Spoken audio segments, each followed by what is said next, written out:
유배비에 참석하신 성도님들을 환영합니다. 우리 서로 악수하면서 인사하지는 못하지만 좌우에 앞뒤에 계시는 분들 사랑하고 축복합니다. 서로 얼굴을 마주 보시고 인사 나누면 좋겠습니다. 사랑하고 축복합니다. 네. 축복합니다.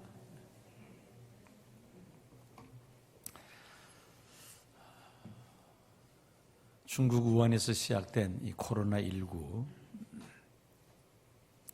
세상은 많이 지금 바뀌었고 또 지금도 계속 바뀌고 있고 앞으로도 계속 바뀔 것으로 예상하고 있습니다. 역사를 구분할 때에 이전에는 예수님 탄생을 기점으로 주전주 후 BC-AD로 구분했습니다만 이제는 BC-AC로 구분해야 된다. 코로나 이전을 BC, 코로나 이후를 AC로 해서 그래서 새롭게 역사를 구분해야 될 것이다. 그만큼 이 코로나19가 인류 사회에 미치는 그 파급이 그만큼 크다는 말이죠. 비대면, 영어로 컨택을 줄여서 언택, 비대면이 새로운 표준, 뉴 노멀이 되었습니다. 서로 마주보고 일을 하는 것이 그동안에는 표준이었는데 이제는 서로 직접 마주 대하지 않고 일을 하는 것이 이게 새로운 표준이 됩니다. 이게 바로 코로나19의 영향이죠. 이 비대면이 새로운 표준이 되어서 인간의 삶의 형태를 완전히 바뀌고 있습니다.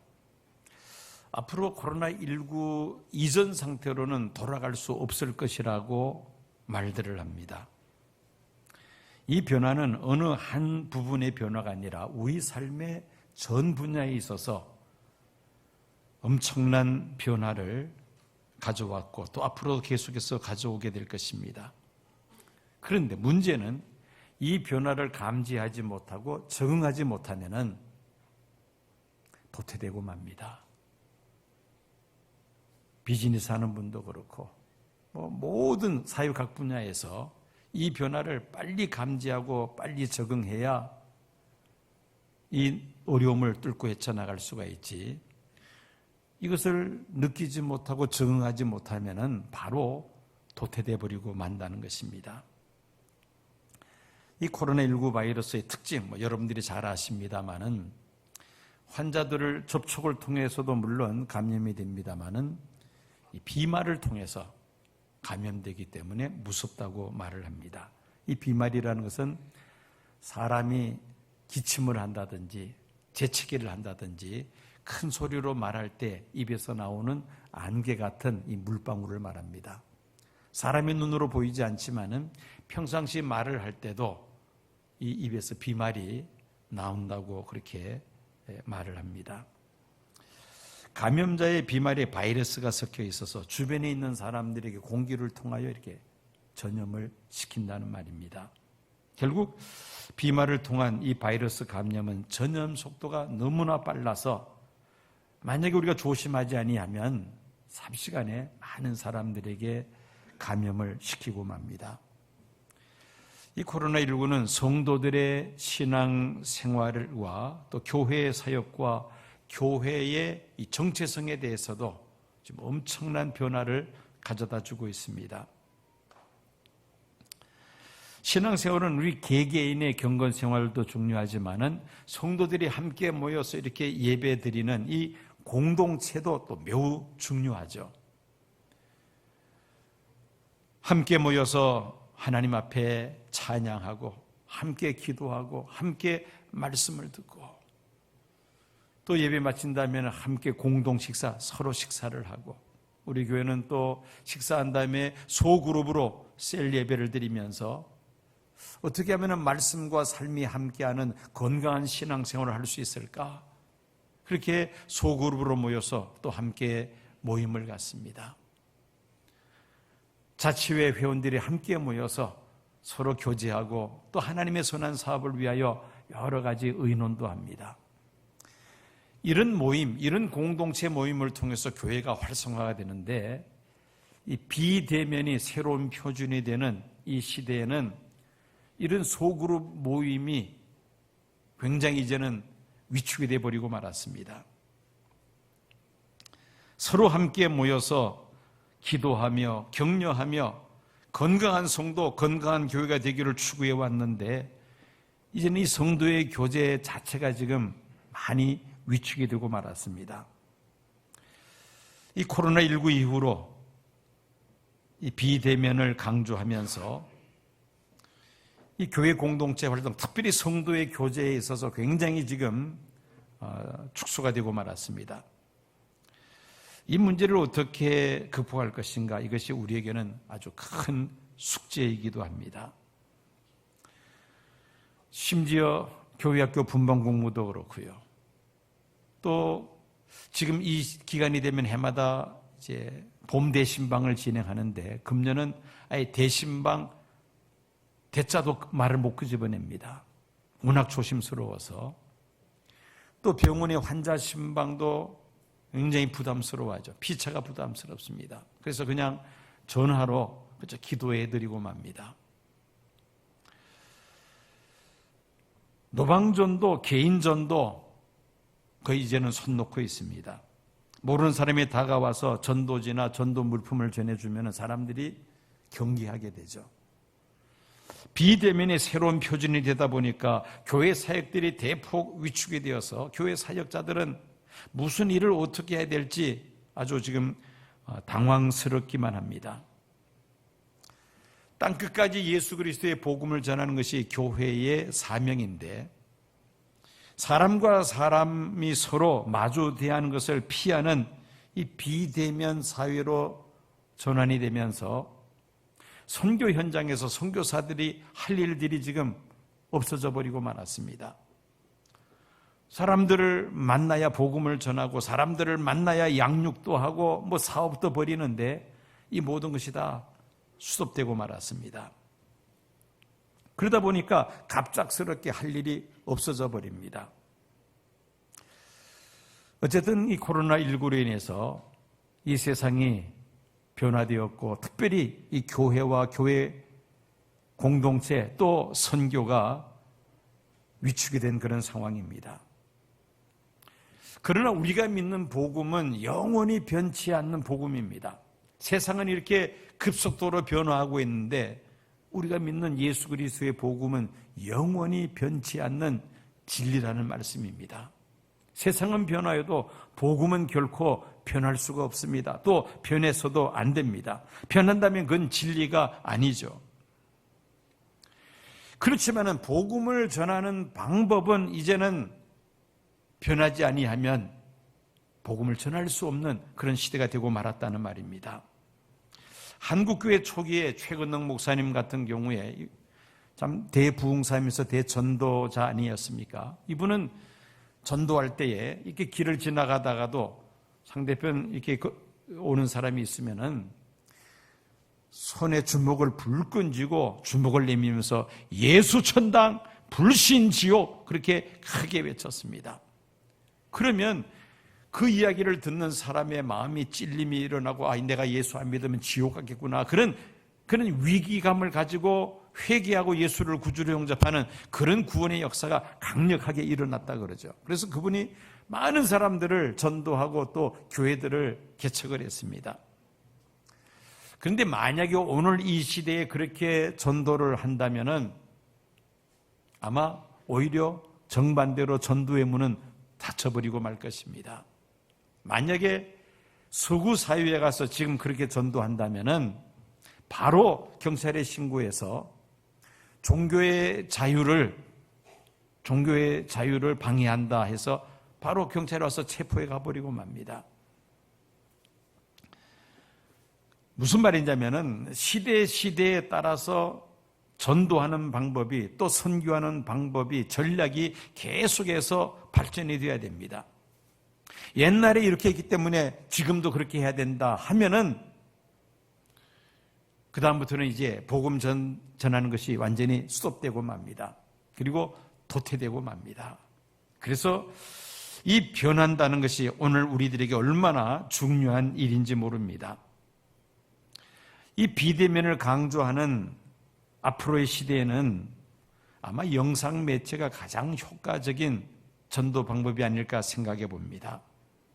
또 이 SNS, 소셜 네트워크 서비스를 통해서 예를 들어서 뭐 카카오톡이나 페이스북이나 뭐 텔레그램, 트위터 이런 인터넷을 통한 SNS를 사용해서 복음을 전하는 그런 방법도 또 중요한 도구로 사용이 될 것입니다. 급변하는 세상에서 복음을 전하는 방법이 있어서 변화하면은 계속해서 우리가 생명의 복음을 확장시켜 나갈 수가 있습니다만은 변화를 거부하고 과거의 전통만을 고수한다면은 얼마 못 가서 도태되고 만다는 것이 역사 속에서 사라지고야 만다는 것입니다. 한문에 변즉생 불변즉사라는 말이 있습니다. 변하면은 살고 변하지 않으면 죽는다. 미국에도 이와 유사한 속담이 있습니다. 뱀이 허물을 벗지 않으면 죽는다. 뱀이 허물을 벗지 않으면 죽는다. 뱀뿐이 아니죠.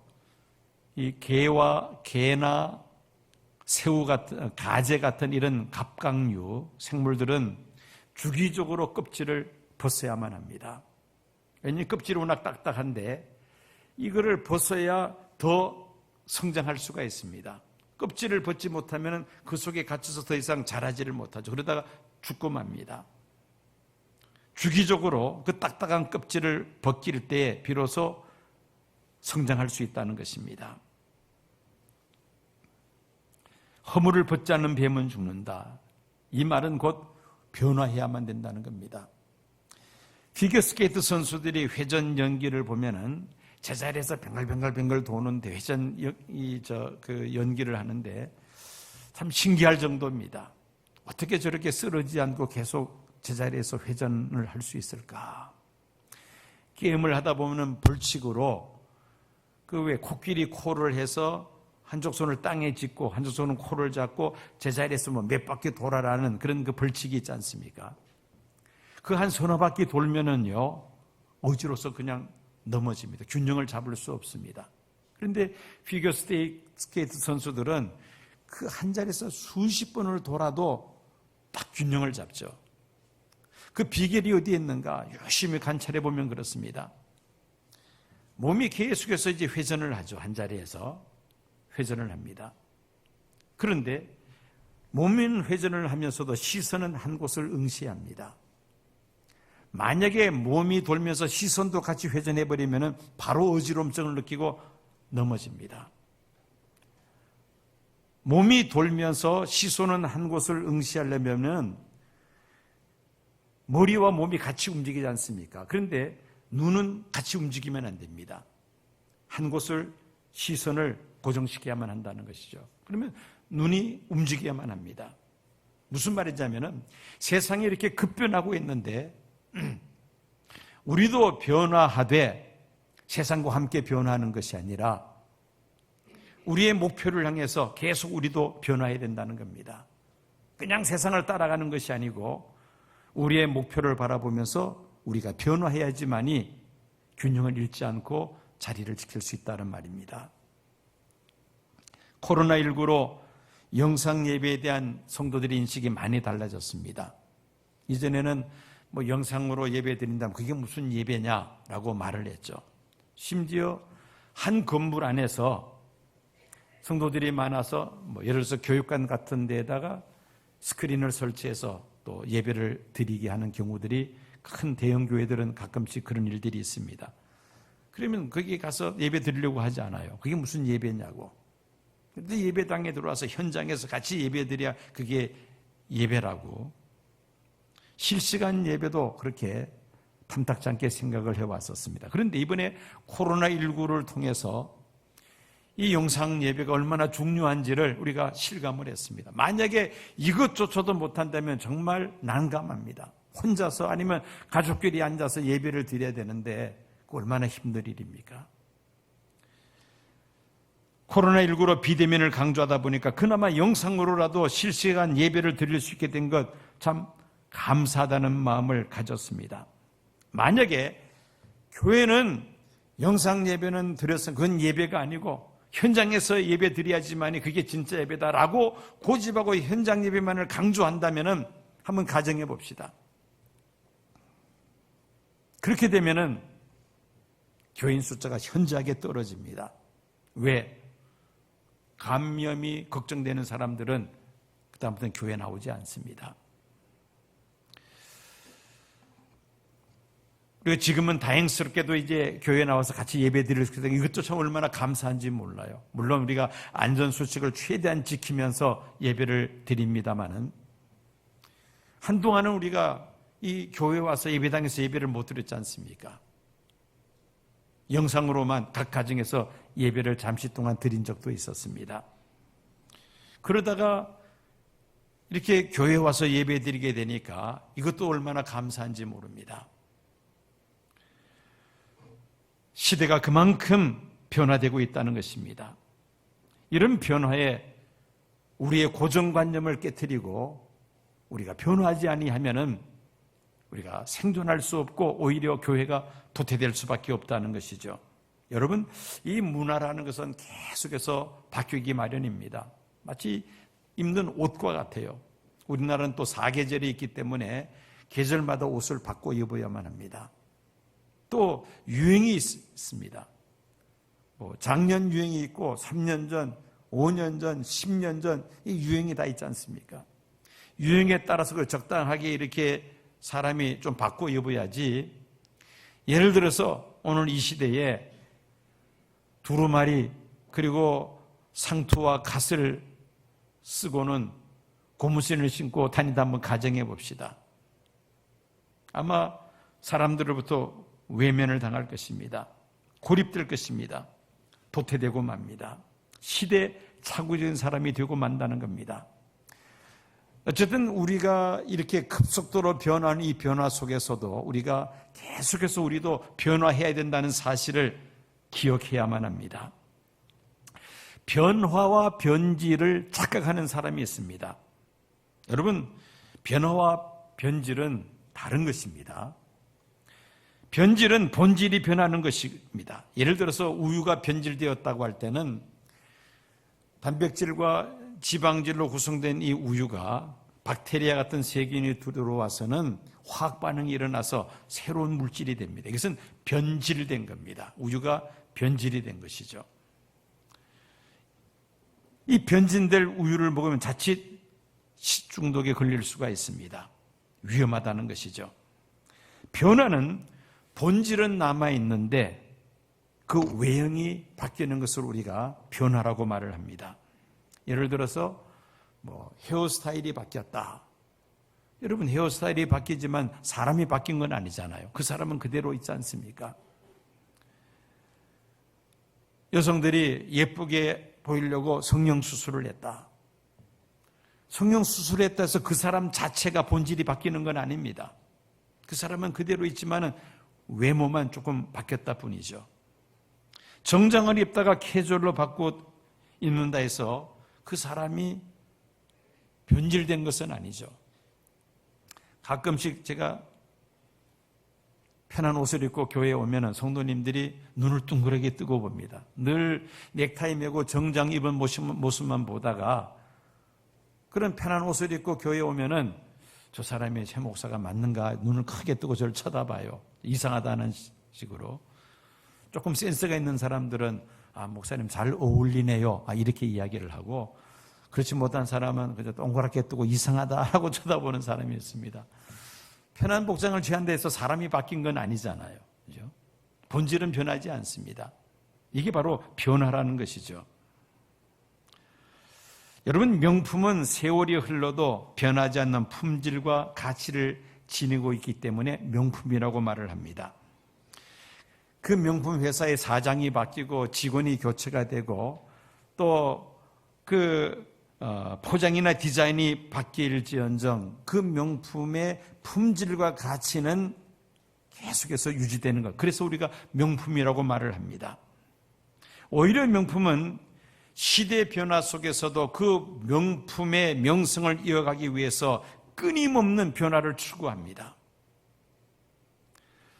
그래서 명품을 유지하는 것이죠. 여러분, 음식이 겉으로는 멀쩡해 보여도 먹을 때 맛이 좀 이상하다든지 코에서 냄새가 난다면은 바로 그 음식을 버려야 됩니다. 아깝다고 생각하고 먹었다가는 오히려 더 큰 손해를 보게 되죠. 그거는 변질된 것입니다. 변화와 변질은 전혀 다르다는 말입니다. 코로나19 이후로 교회가 변화해야 된다는 것을 변질하는 것으로 우리가 오해해서는 안 됩니다. 예수 그리스도의 복음은 결코 변치 않습니다. 복음 진리는 결코 변할 수가 없습니다. 그렇지만은 이 복음을 전하는 방법, 이것은 바뀌어야만 합니다. 변화되어야 된다는 것이죠. 만약에 세상이 이렇게 변화되는데 우리가 복음을 전하는 방법이 변화되지 아니하면은 복음이 변질된 아니면은 도태되고 맙니다.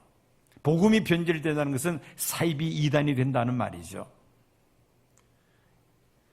비대면의 새로운 표준이 되는 이 시대에 어떻게 하면은 교회가 교회로서의 사명을 바로 감당할 수가 있는가? 성도 한 분 한 분이 어떻게 하면은 건강한 성도로서 믿음을 지킬 수 있을까? 저는 그 생각만 하면은 참 난감하다는 생각까지 듭니다. 그래서 지난주는 코로나19 이후에 어떤 그 변화하는 것에 대한 책들이 많이 나와 있습니다. 한 10권 정도를 인터넷으로 주문을 했어요. 도대체 이 변화하는 시대 속에서 우리가 어떻게 준비해야 될 것인가? 교회는 또 어떻게 변화해야 될 것인가?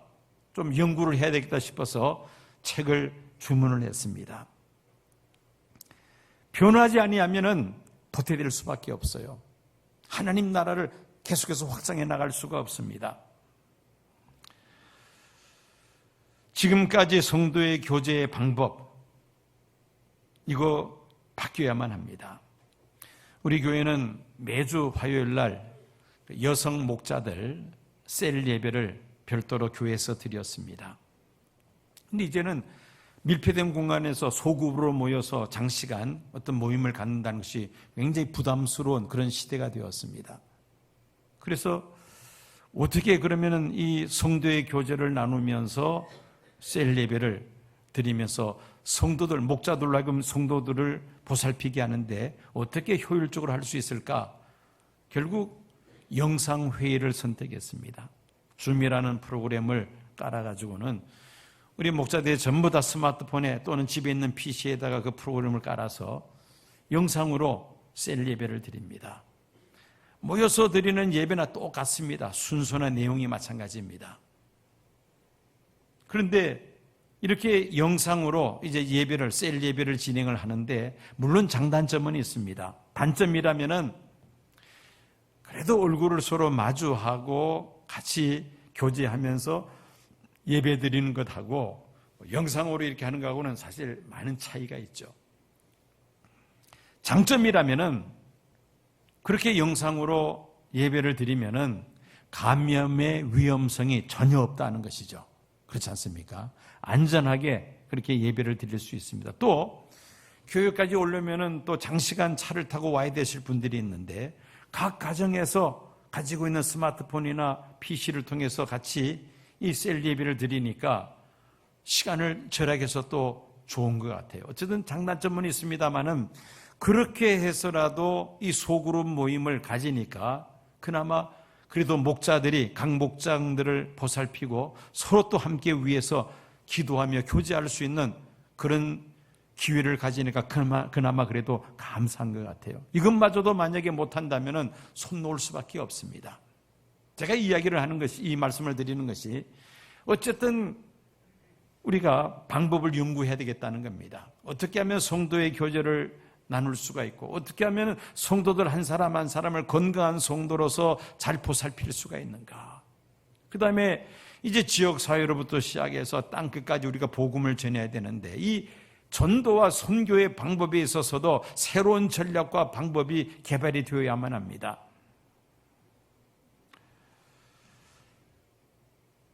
어쨌든 이 변화하는 시대 속에서 우리가 지속적으로 연구하고 개발하지 아니하면, 변화하지 아니하면은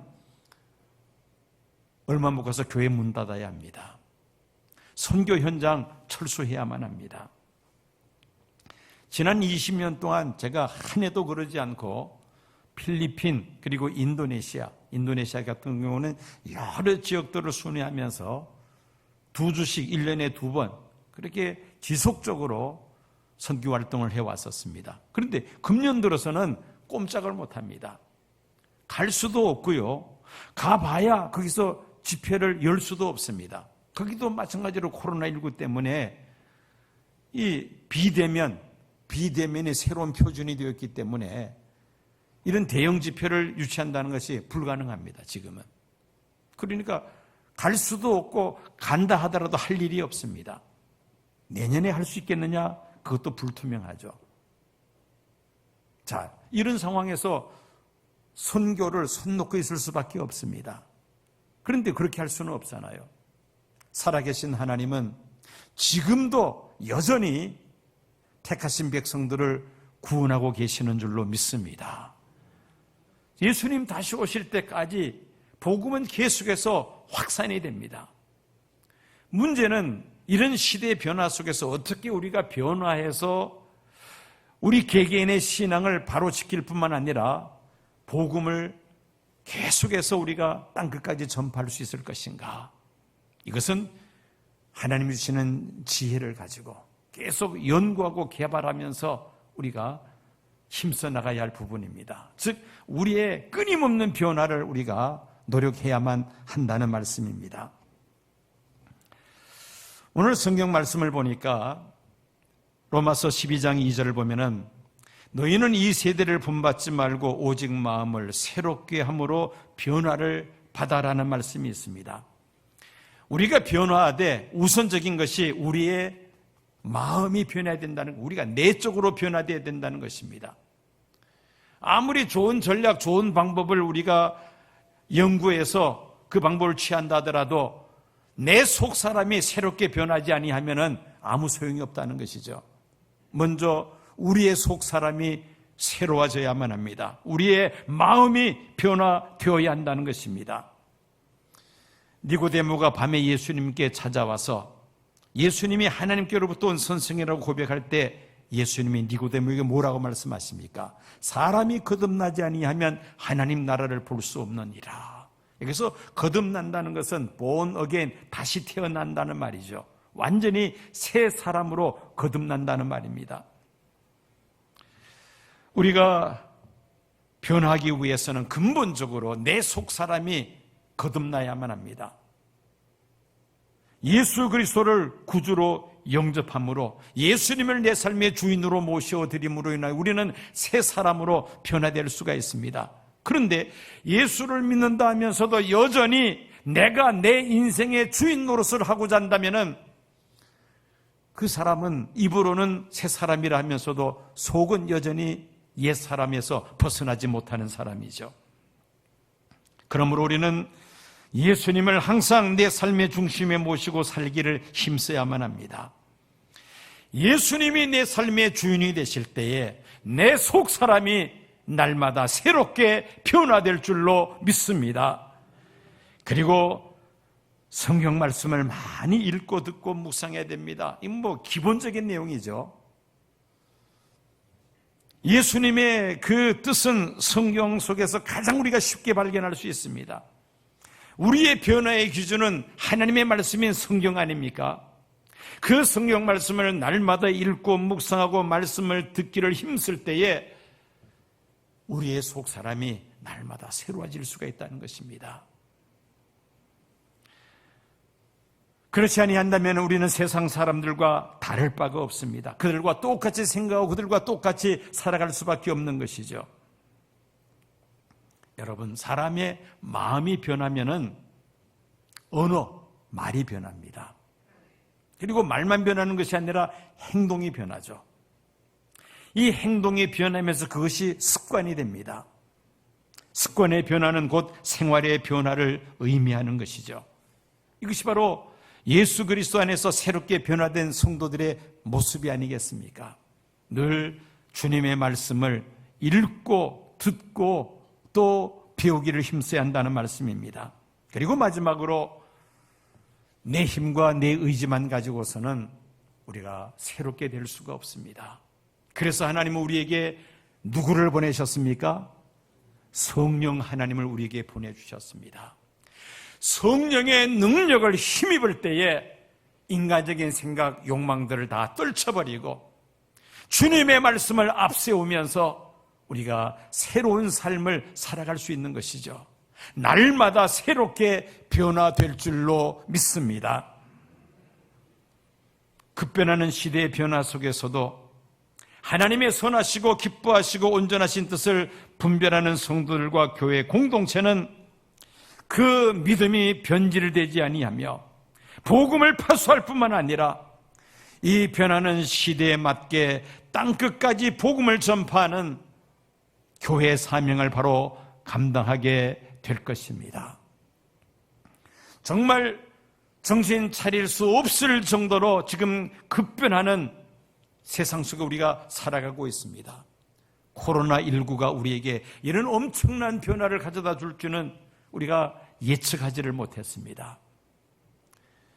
이런 급변하는 세상 속에서 영원히 변치 않는 예수 그리스도의 복음, 이 복음을 우리가 믿을 뿐만 아니라 이 복음을 우리가 이제는 땅끝까지 전해야만 할 터인데 날마다 우리의 심령이 새롭게 변화될 뿐만 아니라 복음을 전하는 방법도 계속해서 우리가 연구하고 개발하고 발전시켜서 이 마지막 때에 땅끝까지 복음을 전파하는 이 귀한 사명을 우리가 감당할 수 있어야 할 줄로 믿습니다. 하나님은 지금도 역사하고 계십니다. 복음은 지금도 계속해서 확장되고 있습니다. 변화되는 사람들은 이 일의 도구로 쓰임받을 수가 있을 것이며 과거만을 고수하고 전통만을 주장하는 사람들은 시대에 도태돼 버리고 말 것이며 이 일에 쓰임받지를 못할 것입니다. 우리 성도님들 한 분 한 분, 우리 시온교회가 날마다 새롭게 우리가 영적으로 변화될 뿐 아니라 하나님의 복음을 땅끝까지 전파하는 일에 있어서도 변화하는 성도 교회가 되어야 할 줄로 믿습니다.